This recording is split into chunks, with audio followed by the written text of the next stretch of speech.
देश आज़ादी का महोत्सव मना रहा है और 75 साल हो गए हैं, इसलिए इसको कहते हैं अमृत महोत्सव है।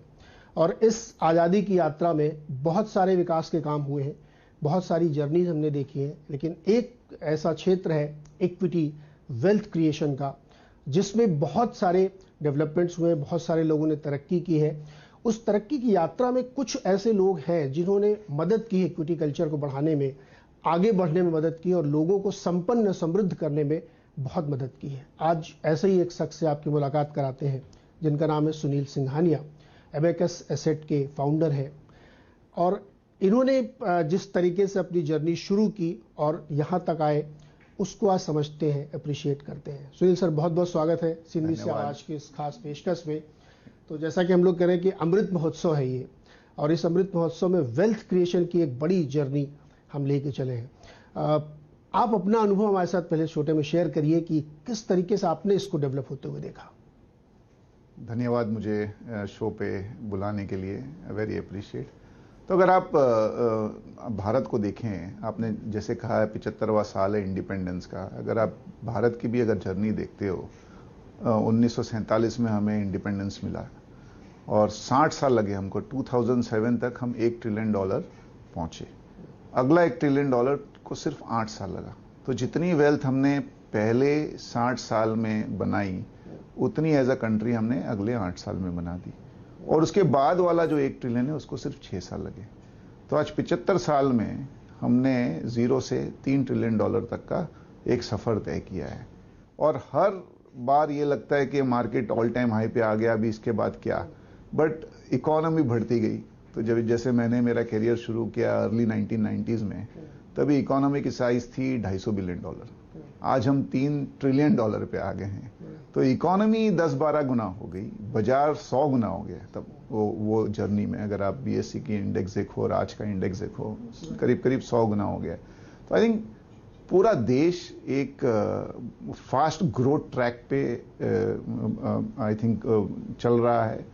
पहले हमारी ग्रोथ रेट 2-3% होती थी, फिर जो रिफॉर्म प्रोसेस हुए उसके बाद हमारी ग्रोथ रेट 6 से 8% लगातार चलती रही। और जो कंपाउंडिंग है वो हमने इकोनॉमी में भी देखी है, और जो भी इन्वेस्टर इंडिया पे पॉजिटिव रहा है और जो इन्वेस्ट कर मनी बना रहा है, उसकी वेल्थ तो और भी ज़्यादा कंपाउंडिंग हुई है। तो आई थिंक ये बहुत ही एक अच्छा अनुभव रहा है।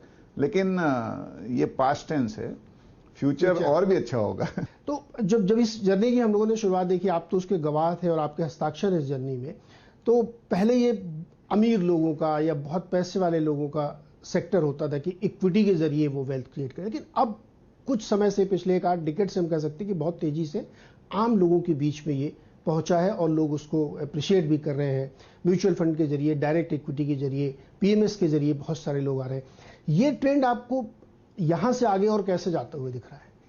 नहीं, आपने पहले सही कहा कि ये वेल्दी लोगों का बाजार था। उसका रीजन भी था। एक तो ये थोड़ा सा इसमें लॉन्ग टर्म सोचना भी पड़ता है और थोड़ा वॉलेटाइल होता है। मैं नहीं कहूंगा कि रिस्की होता है, बट वॉलेटाइल होता है।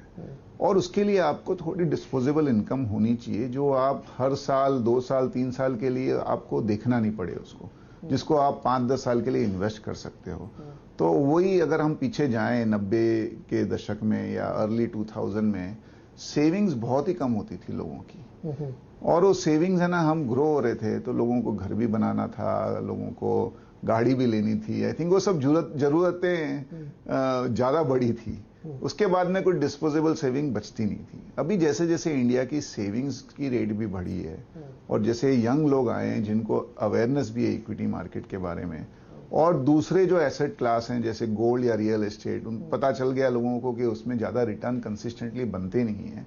तो एक education, increase in savings, awareness और लंबा जो सोचने का जो एक चेंज हुआ है, एक जो आदमी का जो कैरेक्टर है या माइंड है, आई थिंक सबको देखते हुए हम बहुत ही मैच्योरिटी की तरफ बाजार बढ़ रहा है। और आप देखिए लास्ट 1.5 साल में या 1 साल में फॉरेन इन्वेस्टर्स ने इतना माल बेचा, इतने बिलियंस ऑफ डॉलर बेचे।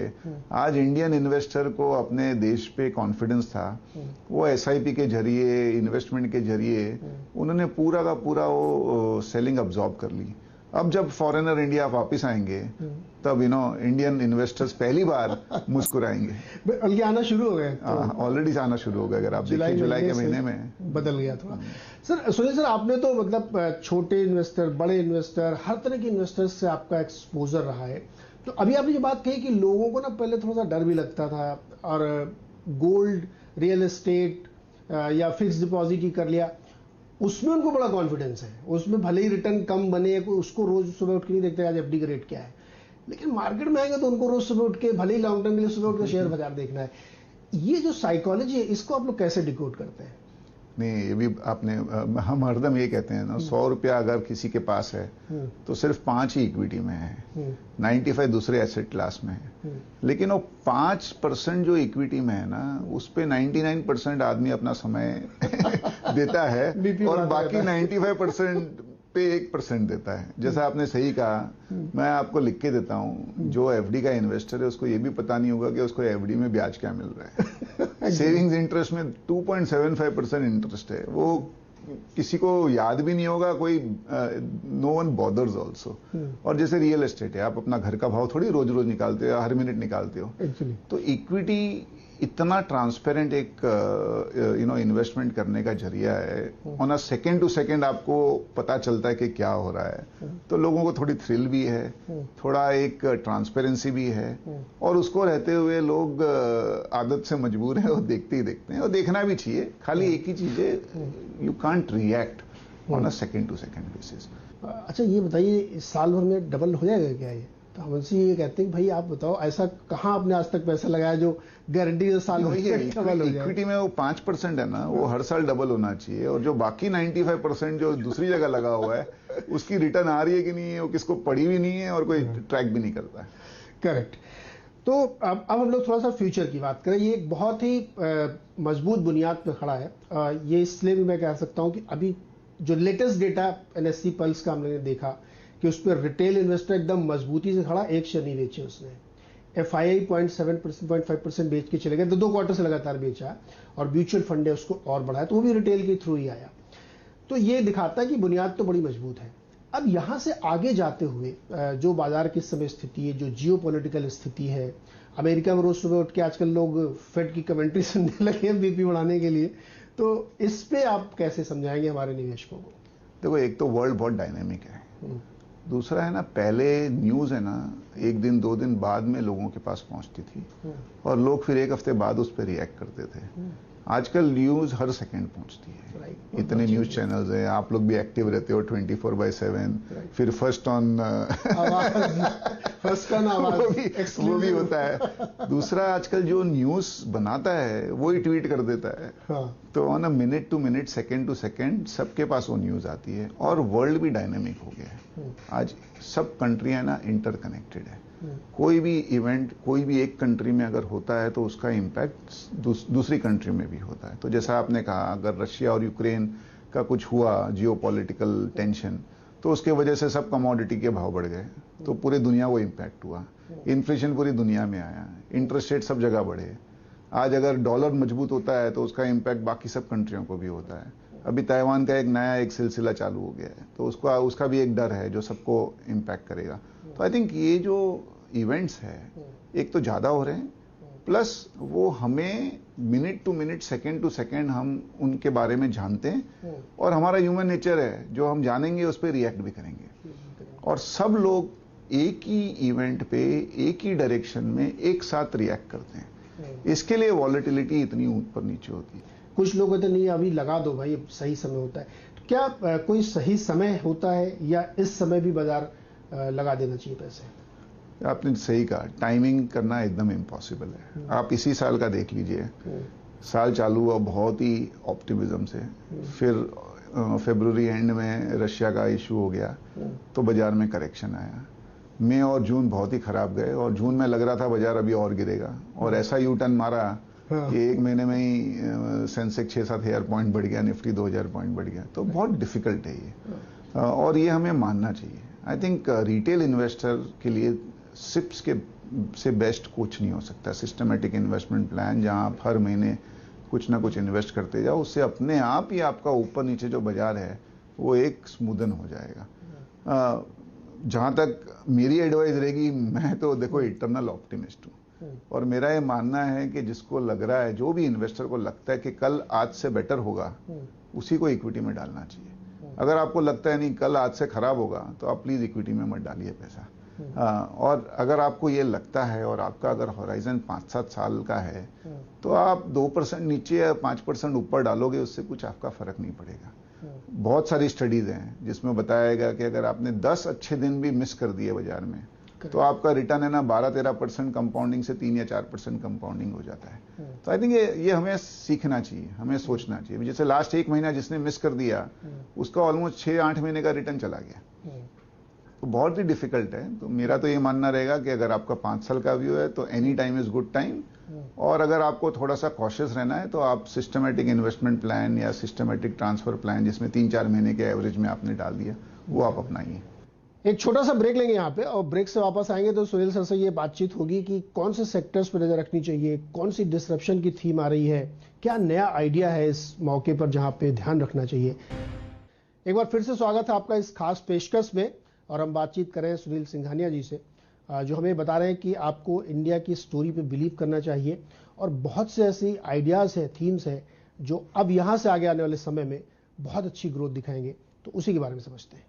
सुनील सर, इंडिया की ग्रोथ स्टोरी, बहुत सारे काम हो रहे हैं, कुछ जगह पे पैराडाइम शिफ्ट है, एकदम बिल्कुल नई चीज़ आ रही है। जैसे ऑटोमोबाइल में एक नई थीम चल रही है, एनर्जी में नई थीम हाइड्रोजन की शुरू हो गई है, आईटी में भी अब सर्विस के अलावा प्रोडक्ट और डेटा में बड़ा फोकस हो रहा है।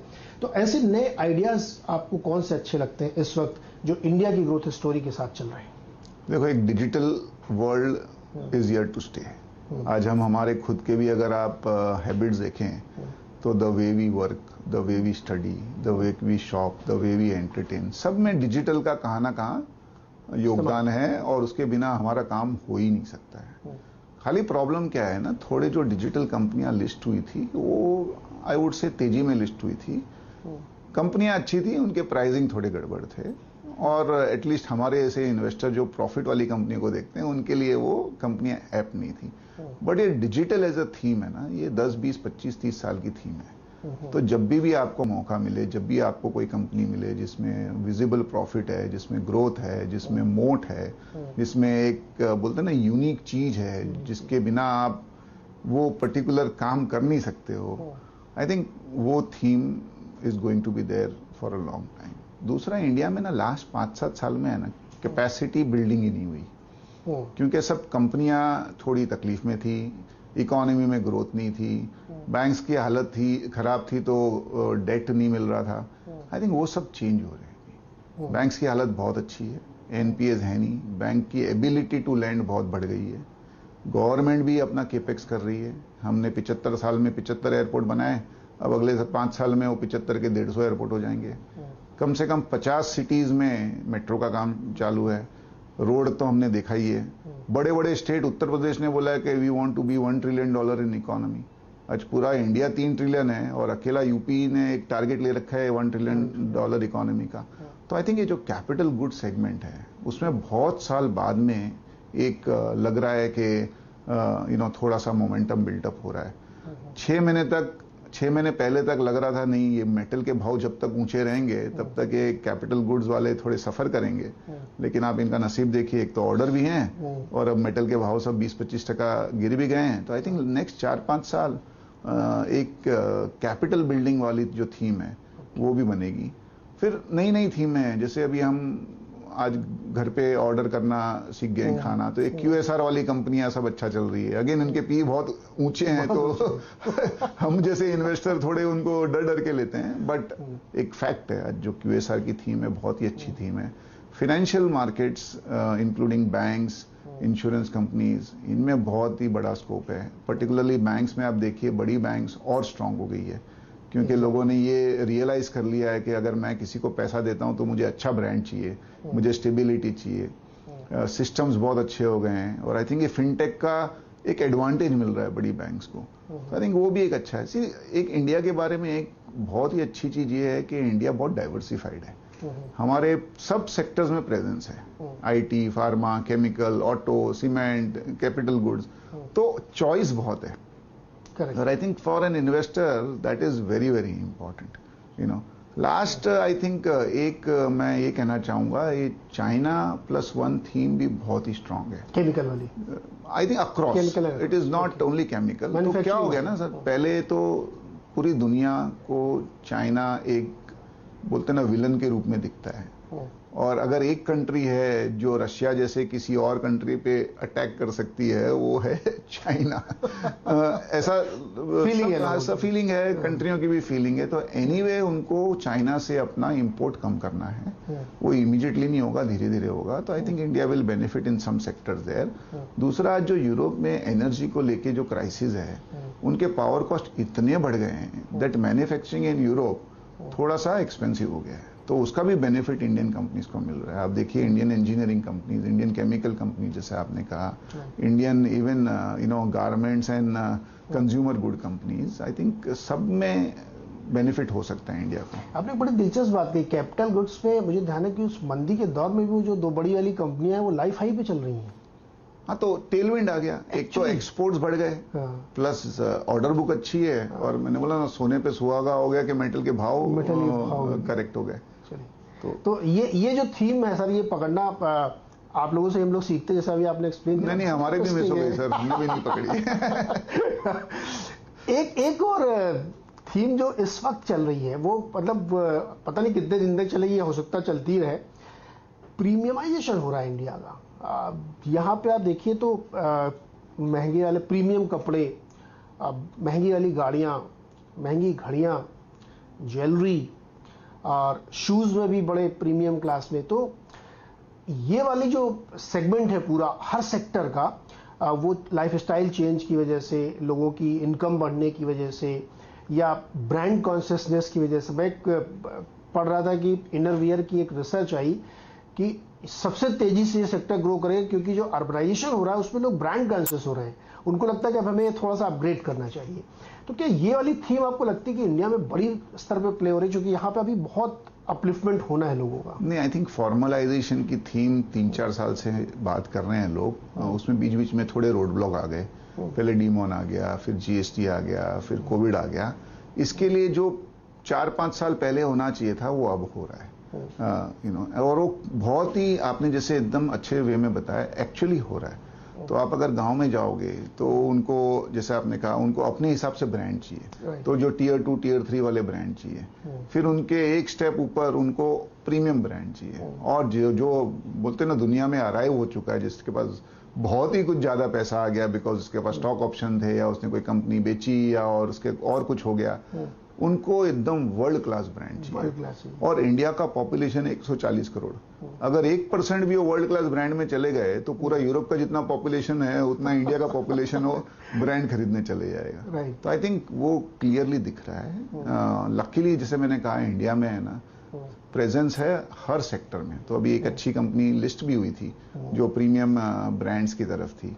I think that is very clearly the story. और हमारा भी ये मानना है कि अगले 6 महीने में क्या होगा ना, एक तो रूरल इकोनॉमी बहुत अच्छा कर रही है, एग्रीकल्चरल प्रोड्यूस बहुत अच्छा है, गवर्नमेंट का भी फोकस है डबलिंग ऑफ फार्मर इनकम, दाम भी अच्छे मिले, चावल हो, गेहूं हो, ऑयल सीड्स हो, कॉटन हो, शुगर केन हो, फार्मर्स को इस साल दाम भी अच्छे मिले। तो रूरल इनकम बहुत ही अच्छी है। और अर्बन इनकम में पर्टिकुलरली फाइनेंशियल सर्विसेज और आईटी में सबको सैलरी इंक्रीज मिली है। और सर अभी क्या है ना, अगले 6 महीने में फेस्टिव सीजन ही फेस्टिव सीजन है। 2019 के बाद 3 साल बाद हम त्योहार मनाएंगे, और इंडियंस को त्योहार और शादियों में इतना पैसा खर्चे करने की आदत है और अच्छा लगता है। तो आई थिंक नेक्स्ट 6 महीना ना consumption will be a big thing. तो इन एडिशन, जैसे आपने कहा फॉर्मलाइजेशन, आई थिंक उसी दोनों का फायदा होगा। आप दुनिया में है ना कोई बड़े बड़े कंट्रियां देखिए और उनका इवोल्यूशन देखिए। होम ग्रोन ब्रांड्स बहुत बड़े बड़े हो गए। आज यूएस में तो चलो और यूरोप में तो बड़े बड़े ब्रांड्स हैं ही, बट चाइना में जाओगे तो चाइना के डोमेस्टिक ब्रांड्स बहुत बड़े हैं, कोरिया के डोमेस्टिक ब्रांड, जापान के डोमेस्टिक ब्रांड्स। आई थिंक इंडिया में अभी भी जो इंडियन ब्रांड्स हैं वो बहुत ही छोटे छोटे हैं। और आई थिंक उधर अपॉर्चुनिटी है, क्योंकि जो वेल नोन ब्रांड्स है वो तो सब 70-80 पी में चल रहे हैं। ये जो सेकंड और थर्ड टियर ब्रांड्स है वो अभी भी 15-20-25 पी में मिल जाते हैं। एक सेक्टर और सर, जरा उसको भी मैं थोड़ा समझना चाहूँगा, वो है ऑटो सेक्टर। उस पर एक नई थीम भी शुरू हो गई है और एक पुरानी तो चल ही रही है। और उसमें इन्वेस्टर जो है, बहुत सारे लोग क्वेश्चन करते हैं कि इसको कैसे प्ले करें, नए वाले के साथ जाएं, पुराने वाले के साथ जाएं, एंसिलरी के साथ चले जाएं, या बैंक के थ्रू ही प्ले करें इसको। आप लोग कैसे इसको एसेस करें? बड़ा नया आइडिया है। तो अगला 6-8 महीना तो बहुत अच्छा है ऑटो के लिए, पर्टिकुलरली 4 व्हीलर्स के लिए, क्योंकि क्या हो गया था, एक तो पेंट अप डिमांड थी, सेमीकंडक्टर नहीं मिल रहे थे लास्ट ईयर, कोविड के हिसाब से कोई ज़्यादा गाड़ियां खरीद ही नहीं रहा था, वो सब घर से ही काम कर रहे थे, तो गाड़ियों की जरूरत ही नहीं थी। तो एक तो पेंट अप डिमांड है, तो वो पेंट अप डिमांड के वजह से सब कंपनियों की बुकिंग एकदम 6 महीने 12 महीने की हो गई है। और वही जो मैंने कैपिटल गुड्स में बोला, वो फायदा अभी गाड़ियों को भी हो गया कि आपके मेटल के भाव, आपके टायर के भाव, आपके कांच के भाव सब नीचे आ रहे हैं अभी। तो एक तरफ तो आपकी बुकिंग है, तो आपको भाव घटाने की जरूरत नहीं है, क्योंकि ऑलरेडी अगर 1-1 साल और 6-6 महीने की बुकिंग है, तो आप दाम क्यों घटाओगे। और एक ये पूरा टेलविंड आ गया, plus market was light on auto. तो एक 6-8 महीने का एक बहुत अच्छा एक आपको, आई वुड से, एक सिक्लिकल आपको मिलेगा रन। लेकिन हमारा लॉन्ग टर्म व्यू ऑटो पे थोड़ा सा आई वुड से कॉशियस है, टू नेगेटिव है। उसके रीजन है, अगर आप दुनिया में देखोगे तो खाली जो ईवी वाली कंपनी है टेस्ला, उसी ने वैल्यू बनाई है, और वो तो 1% भी नहीं है टोटल सेल्स का, अगर आप नंबर ऑफ कार्स के हिसाब से देखो। लेकिन क्या एक कंसेप्ट है, जो डिसरप्शन अगर दिखता है ना, तो पी मल्टीपल नीचे जाते जाता है। तो मेरा ये मानना रहेगा कि आप है ना, बहुत ज्यादा एक्साइट मत होइए। अगर आपको कोई करेक्शन में मिले तो 6-8 महीना 1 साल के लिए बहुत अच्छी थीम है, particularly direct auto. But otherwise जो डिसरप्शन होगा वो इसी सेक्टर में होगा। अभी हो सकता है कि कोई कंपनियां they also use the disruption to their advantage, जैसे इंडिया की भी ऑटो कंपनियां ने अपना अपना ईवी का एक सेगमेंट बना लिया है। तो अगर वो ईवी सेगमेंट में अगर वो सक्सेसफुल हो गई, तो वो ऑटो कंपनियां फिर भी आप 5 साल के हिसाब से देख सकते हो। अदरवाइज जिसका ईवी स्ट्रैटेजी नहीं है, वो ऑटो कंपनियां मैक्सिमम 6-8 महीने के हिसाब से आप बस एक सिक्लिकल मूव के हिसाब से ही देख सकते हो। परफेक्ट। सुनील सर, एकदम अंत में हमारे निवेशकों को इस अमृत महोत्सव के मौके पर आपका संदेश क्या है? नहीं, संदेश तो मैंने कहा, 75 साल लगे हमको $3 ट्रिलियन तक पहुंचने को। मेरा मानना है 3 ट्रिलियन का 6 ट्रिलियन अगले 7 साल में हो जाएगा। तो आप सोचिए, जो देश ने 75 साल में वेल्थ बनाया है, वो अगले 7 साल में बनने वाला है। तो 2029 जब थर्ड टर्म होपफुली होगा, तब हमारा $6 ट्रिलियन की इकोनॉमी और इतना वेल्थ आपके सामने दिख रहा है आपको। तो आप पॉजिटिव रहिए, आप इन्वेस्टर बने रहिए, ऊपर नीचे आप डिस्कस करिए, बट उनसे डरिए मत। सुनील सर, बहुत बहुत शुक्रिया और बहुत धन्यवाद कि आपने हमारे लिए समय निकाला, हमारे इन्वेस्टर्स को एजुकेट किया और उनको एक पॉजिटिव वे में सोचने के लिए संदेश दिया। बहुत बहुत शुक्रिया सर। धन्यवाद और जय हिंद। आजादी को